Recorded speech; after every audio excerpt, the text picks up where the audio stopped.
নমস্কার, বাংলা বাজারে সবাইকে স্বাগত। আমি অনিকেত চট্টোপাধ্যায়। শুরু করছি আমাদের অনুষ্ঠান মতামত, এবং আজকের শীর্ষক বাংলাদেশি অনুপ্রবেশ, রোহিঙ্গা এবং শুভেন্দু অধিকারীর চুলকানি।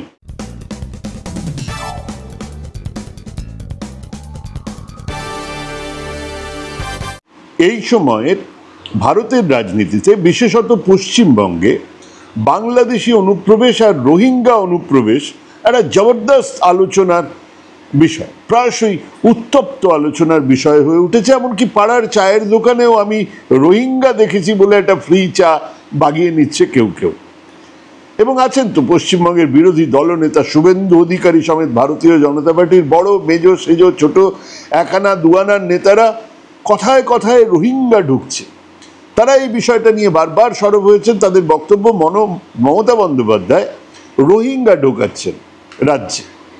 তাদের দাবি, পশ্চিমবঙ্গে বাংলাদেশি আর রোহিঙ্গা অনুপ্রবেশকারীদের সংখ্যা অস্বাভাবিকভাবে বাড়ছে এবং এই রাজ্যের জনবিন্যাস, মানে ডেমোগ্রাফিক স্ট্রাকচার, তার উপরে নাকি ব্যাপক প্রভাব পড়েছে। এবার গল্পের গুরু কিভাবে গাছে ওঠে দেখুন। শুভেন্দু অধিকারী প্রকাশ্যেই বলেছেন যে পশ্চিমবঙ্গে নির্বাচনী সমীক্ষা হলে 1,25,00,000 বাংলাদেশি মুসলমান আর রোহিঙ্গা বাদ যাবে। কোত্থেকে এসব গাঁজাখুরি তথ্য পান জানি না, কিন্তু দাবি করেছেন যে রাজ্যের মোট জনসংখ্যার 35% অনুপ্রবেশকারী। মানে নিজেই বলছেন 1,35,00,000, 1,25,00,000, যা যখন মনে হচ্ছে সেটা বলছেন তারা। আবার তার সঙ্গে বলছেন জনসংখ্যার 35%। মানে এই মুহূর্তে রাজ্যের 10 কোটি জনসংখ্যার 3.5 কোটি হলো বাংলাদেশি আর রোহিঙ্গা। মণিপুরের গাঁজাতেও কি এর চেয়ে বেশি হ্যালুসিনেশন হয় জানি না। তা না হলেও এই ধরনের বক্তব্য মানুষের মধ্যে এক ধরনের ভয় আর অনিশ্চয়তা তৈরি করে। বই কি সবাই রোহিঙ্গা খুঁজতে বেরোচ্ছে? হ্যাঁ, একটা লোক তো বলছে 35% বাংলাদেশি অনুপ্রবেশকারী, রোহিঙ্গা অনুপ্রবেশকারী, এবং তার সঙ্গে তৈরি হচ্ছে একটা নির্দিষ্ট সম্প্রদায়ের প্রতি, নির্দিষ্ট ধর্মের প্রতি বিদ্বেষমূলক মনোভাব। আমরা অনায়াসে সকালবেলায় আজান, অনায়াসে সকালবেলায় যে রাই জাগো একসঙ্গে শুনেছি, কোথাও কোনো অসুবিধে ছিল না। কিন্তু এই বিদ্বেষমূলক মনোভাবকে উস্কে দেওয়া হচ্ছে, দিচ্ছে। কারণ আপনার সামনে দাঁড়িয়ে থাকা 10 জনের মধ্যে 3.5 জন অনুপ্রবেশকারী, মানে তারা আপনার খাবার থেকে, জল থেকে যাবতীয় রাষ্ট্রের সুবিধে শুষে নিচ্ছে। হ্যাঁ, এটাই তো শুভেন্দু অধিকারী বলছেন। কিন্তু এই রাজনৈতিক স্লোগানগুলোর পেছনে বাস্তব তথ্য কি বলছে? জনগণনার তথ্য, ঐতিহাসিক প্রেক্ষাপট, অর্থনৈতিক বাস্তবতা এবং জলবায়ু পরিবর্তনের মতন গুরুত্বপূর্ণ যে দিকগুলো, সেগুলোকে এই দাবিকে আদৌ সমর্থন করে? কোথাও কোনো রাজনৈতিক দলের পক্ষ নেওয়া নয়, বরং প্রচলিত দাবির বাইরে গিয়ে এক নিরপেক্ষ এবং তথ্যভিত্তিক বিশ্লেষণ তুলে ধরার জন্য আমরা জনগণনার তথ্য, কারা করেছে, সেন্সাস কারা করে, দেশের সরকার করেছে, আন্তর্জাতিক গবেষণা এবং প্রাসঙ্গিক কিছু সংবাদ, সবকটাকে একসঙ্গে রেখে বিশ্লেষণ করে এই প্রশ্নগুলোর একে একে একটা উত্তর খোঁজার চেষ্টা করব আজ। রাজনীতি নয়, আমাদের মূল লক্ষ্য হলো রাজনৈতিক যে আঁকছি তার বাইরে গিয়ে প্রকৃত সত্যটা, সেটাকে তুলে ধরা। অঙ্কের খাতায় আসল সত্যটা কি? জনসংখ্যার বৃদ্ধি নিয়ে রাজনৈতিক দাবির সত্যতা যাচাই করা সবচেয়ে নির্ভরযোগ্য উপায় হলো সরকারি জনগণনার তথ্য বিশ্লেষণ করা। কোন সরকার? নিশ্চয়ই করে ইউনিয়ন গভর্নমেন্ট। দিল্লির সরকার, যাকে আমরা ভুল করে কেন্দ্রীয় সরকার বলি, আসলে সেটা ইউনিয়ন গভর্নমেন্ট। সেই সরকারের তথ্য কি বলছে? আমরা ভারতের শেষ 3টে জনগণনা, 91, 2001, 2011, 10 বছর পর পর হয়। 2011 থেকে কাটিসি মোদিজি জনগণনা আর হচ্ছে না, কবে হবে জানি না। সেখান থেকে পাওয়া তথ্যকে সামনে রেখে পশ্চিমবঙ্গ আর অন্যান্য গুরুত্বপূর্ণ রাজ্যগুলোর জনসংখ্যার বৃদ্ধির হারের একটা কম্পারেটিভ ছবি, যদি তুলনামূলক ছবি যদি আপনাদের দেখাই বলি, তাহলে সেই ছবি থেকে আমরা কি জানতে পারব? যদিও রাজনৈতিক বক্তৃতায় প্রায়শই দাবি করা হয় যে পশ্চিমবঙ্গের জনসংখ্যার বৃদ্ধি অস্বাভাবিক, হুট করে বেড়ে যাচ্ছে, হু করে লোক ঢুকছে, অনুপ্রবেশের ফলে হু করে বাড়ছে। জনগণনার তথ্য সম্পূর্ণ আলাদা একটা ছবি দিচ্ছে। 1991 থেকে 2001 পর্যন্ত পশ্চিমবঙ্গে জনসংখ্যার বৃদ্ধির হার ছিল 17.77%। ভালো করে শুনুন, 91 থেকে 2001 ছিল 17.77% বৃদ্ধি হয়েছিল পশ্চিমবঙ্গের মোট জনসংখ্যা। পরবর্তী দশকে 2001 থেকে 2011-তে ব্যাপক হারে কমে সেটা দাঁড়িয়েছে 13.93%। তাহলে হু করে অনুপ্রবেশ হচ্ছে, জনগণনা কমছে, মানে কি? আবার এই হারকে যদি অন্যান্য বড় রাজ্যগুলোর সঙ্গে তুলনা করা যায়, যে বাইরে আরো কমেছে আমাদের এখানে, তাহলে দেখা যাবে কি পশ্চিমবঙ্গের জনসংখ্যার বৃদ্ধির হার তথাকথিত অনুপ্রবেশ মুক্ত রাজ্যগুলোর তুলনায় অনেক অনেক অনেক অনেক কম।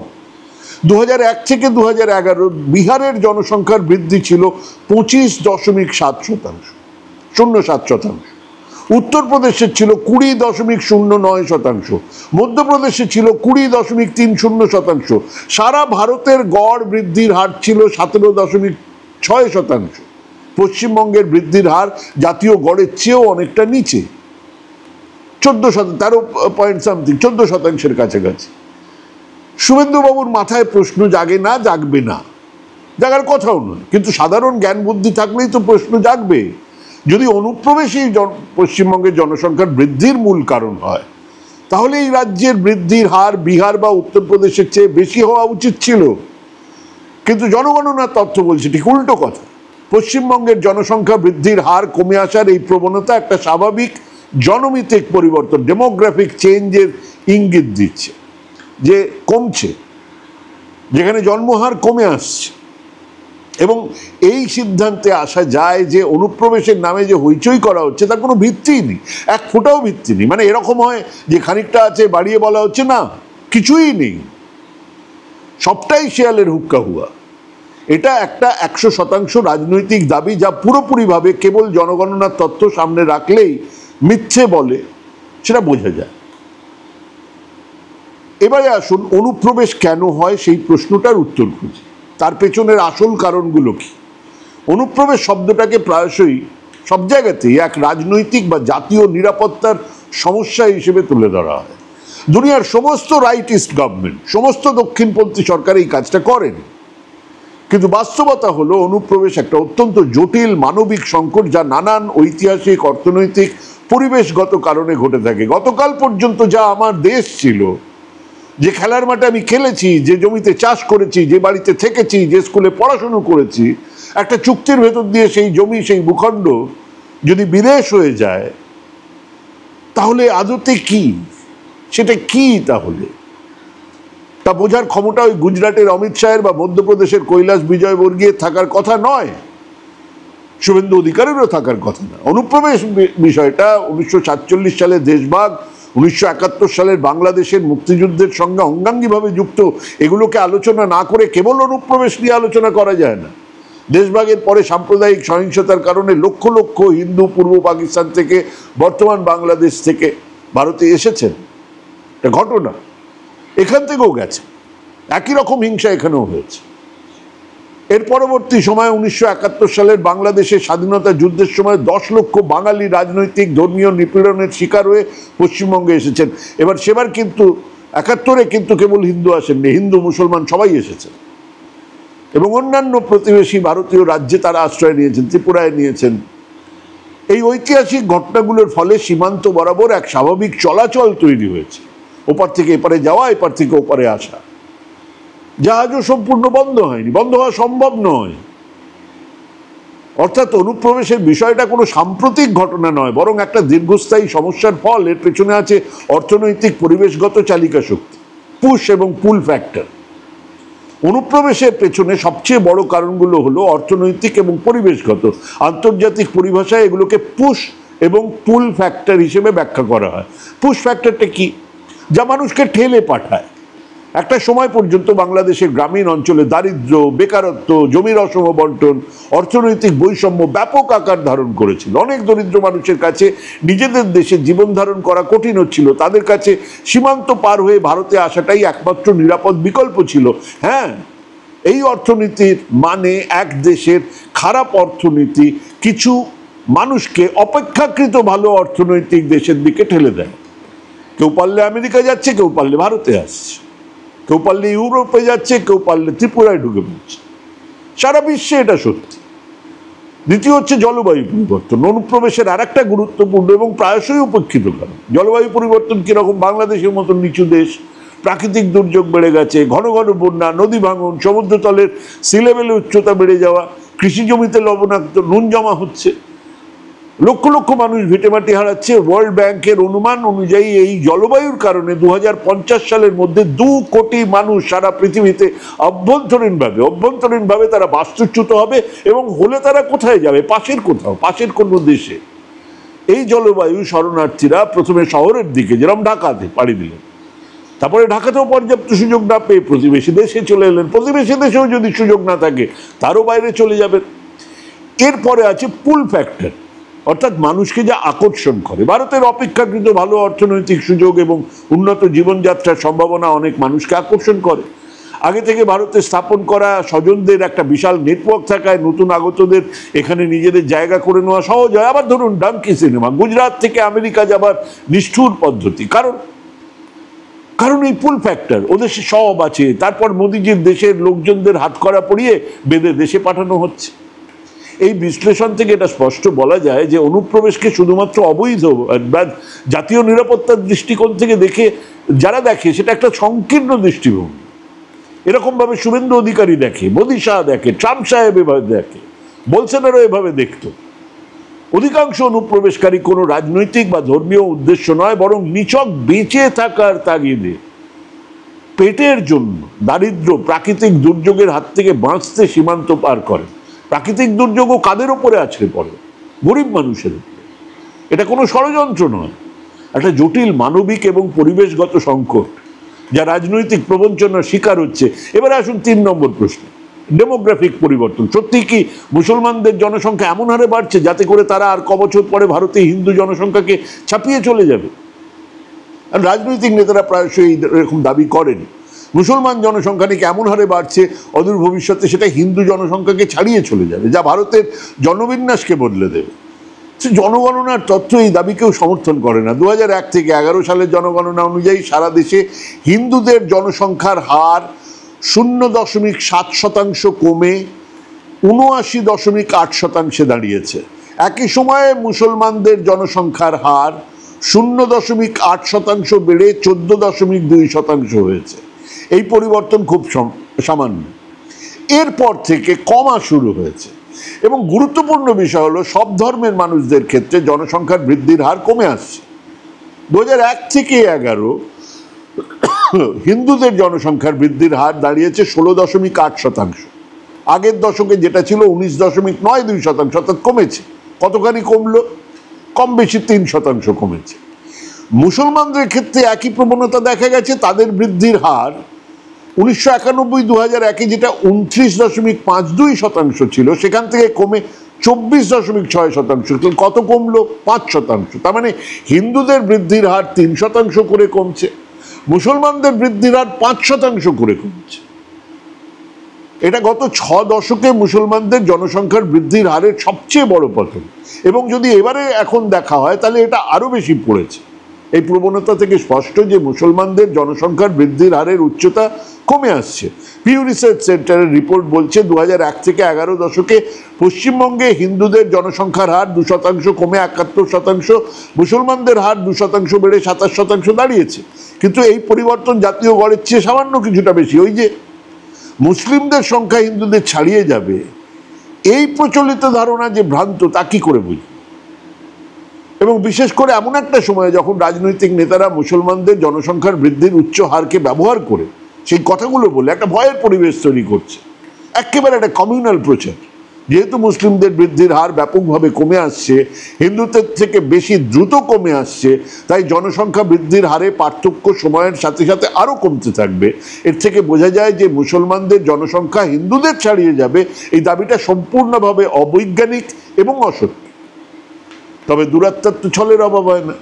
এক নতুন গবেষণাপত্র এই রাজনৈতিক দাবিকে সমর্থন খাড়া করার চেষ্টা করেছে। সেই প্রতিবেদন প্রধানমন্ত্রী নরেন্দ্র মোদীর অর্থনৈতিক উপদেষ্টা পরিষদ থেকে বের করা হয়েছে। আসলে এই ধরনের গবেষণা প্রায়শই নির্দিষ্ট রাজনৈতিক উদ্দেশ্য পূরণের জন্য কিছু তথ্যকে সামনে এনে হাজির করে, ব্যাক ক্যালকুলেশন করে এদের থেকে ঠেলে দেখানো হয়। এই উপদেষ্টাদের গণনাও সেরকম ধরনের একটা অসম্পূর্ণ উদ্দেশ্য নিয়ে তৈরি করা কিছু কথা।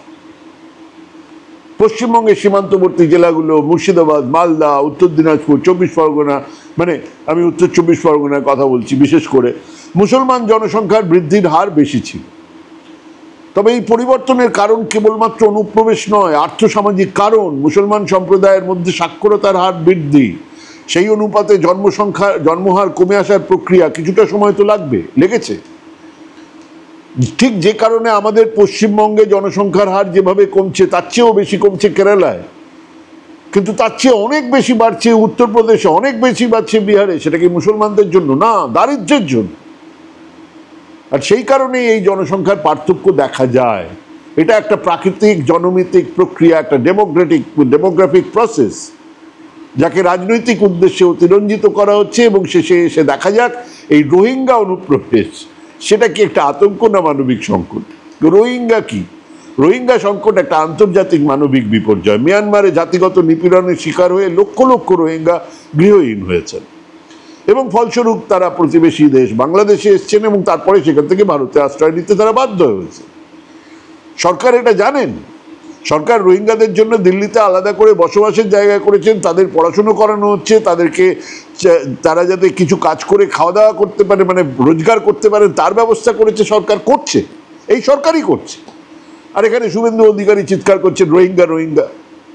আরে ভাই, আপনার দিল্লিতে বসে থাকা মোদী সরকার এই ব্যবস্থাগুলো করছে, এটা করতে হবে।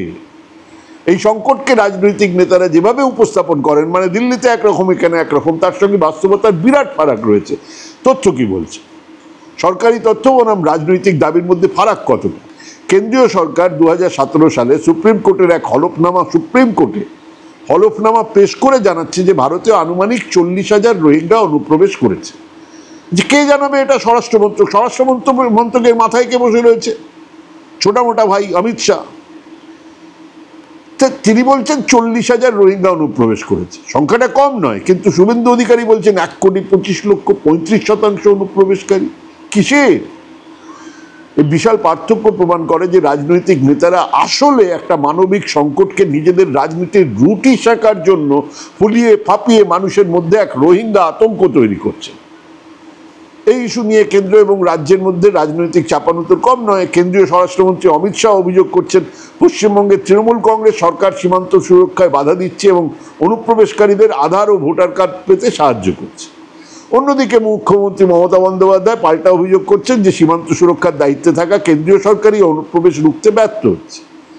এই রাজনৈতিক চাপানুতোর চলছে, সেখান থেকেই স্পষ্ট বোঝা যাচ্ছে যে রোহিঙ্গা সংকট কোনো সমস্যার সমাধান খোঁজার জন্য ব্যবহার করা হচ্ছে না, এটা একটা দুর্দান্ত রাজনৈতিক হাতিয়ার হিসেবে ব্যবহার হচ্ছে। 40,000 মানুষের সমস্যাকে কোটি কোটি মানুষের সমস্যা হিসেবে তুলে ধরে এক ধরনের কৃত্রিম ভয়ের পরিবেশ তৈরি করা হচ্ছে, যা ভোটের রাজনীতিতে কাজে লাগানো যায়। বলা যায় যে হিন্দু খাতরে মে হ্যায়, দেশ খাতরে মে হ্যায়। এই পুরো বিশ্লেষণ থেকে কয়েকটা বিষয় জলের মতন পরিষ্কার। এক, জনগণনার তথ্য অনুযায়ী পশ্চিমবঙ্গে জনসংখ্যার বৃদ্ধির হার স্বাভাবিক, যা জাতীয় গড়ের চেয়ে কম এবং বিহার উত্তরপ্রদেশের মতো রাজ্যগুলোর চেয়ে অনেক অনেক অনেক নিচে। দুই, অনুপ্রবেশের কারণগুলো খুব জটিল এবং তার নানান মাত্রা আছে। দারিদ্র্য, অর্থনৈতিক বৈষম্য এবং বিশেষ করে জলবায়ু পরিবর্তনের ফলে প্রাকৃতিক দুর্যোগগুলো এর প্রধান কারণ। এটা কোনো রাজনৈতিক ষড়যন্ত্র নয়, এটা একটা মানবিক পরিবেশগত সংকট। তিন, ধর্মভিত্তিক জনসংখ্যা বৃদ্ধির হার রাজনৈতিক দাবির মতো আশঙ্কাজনক নয়। মুসলমানদের জনসংখ্যা বৃদ্ধির হার উল্লেখযোগ্যভাবে কমে আসছে এবং ভবিষ্যতে এই প্রবণতা আরও স্পষ্ট হবে। তাই জনবিন্যাস বদলে যাবে বা হিন্দুদের সংখ্যা কমে যাবে, এই ধরনের দাবিগুলো সম্পূর্ণ অবৈজ্ঞানিক, ভুল এবং শয়তানি। বরং বলা যায় যে রাজনৈতিক নেতারা কিভাবে সংবেদনশীল বিষয়গুলোকে নিজেদের স্বার্থে ব্যবহার করেন, এই ঘটনা হলো তার সবচেয়ে ভালো উদাহরণ। শুভেন্দু অধিকারীর মতন নেতারা তথ্যে বিকৃত ব্যাখ্যা দিয়ে, সংখ্যাকে বাড়িয়ে চালিয়ে মানুষের মধ্যে ভয় তৈরি করতে চেয়েছেন। এই চুলকানি কোনো সমস্যা সমাধানের আগ্রহ থেকে নয়, বরং এক মানবিক আর্থিক সংকটকে রাজনৈতিক পুঁজি হিসেবে ব্যবহার করে গদি বাগানোর খেলা। অনুপ্রবেশকারীরা বেশিরভাগ ক্ষেত্রে দরিদ্র, বাস্তুচ্যুত মানুষ, যারা নিছক বেঁচে থাকার তাগিদে সীমান্ত পার করে সমস্ত জায়গায়। কালকে যদি বাংলাদেশের অর্থনীতি খুব ভালো হয়ে যায়, আমাদের এখান থেকে ওধারে পাড়ি দেবে। তাদের অবস্থা যদি খুব খারাপ হয়ে যায়, তাহলে ওধার থেকে এধারে আসবে, এটাই স্বাভাবিক। তাদের এই অসহায়তাকে রাজনৈতিক খেলার ঘুঁটি হিসেবে ব্যবহার করা কোনো সুস্থ সমাজের লক্ষণ নয়, কোনো সুস্থ মানুষের লক্ষণ নয়। একটা সুস্থ সমাজের জন্য প্রয়োজন তথ্যের স্বচ্ছতা, গভীর বিশ্লেষণ, মানবিক সংবেদনশীলতা, যে সংবেদনশীলতা আমাদের রাজ্যের বিরোধী নেতার নেই। ভাবুন ভাবুন, আমি ভাবছি, আপনারাও ভাবুন, ভাবার চেষ্টা করুন, ভাবার প্র্যাকটিস করুন। ভালো থাকবেন, সুস্থ থাকবেন। আজকে এখানেই শেষ করছি। নমস্কার।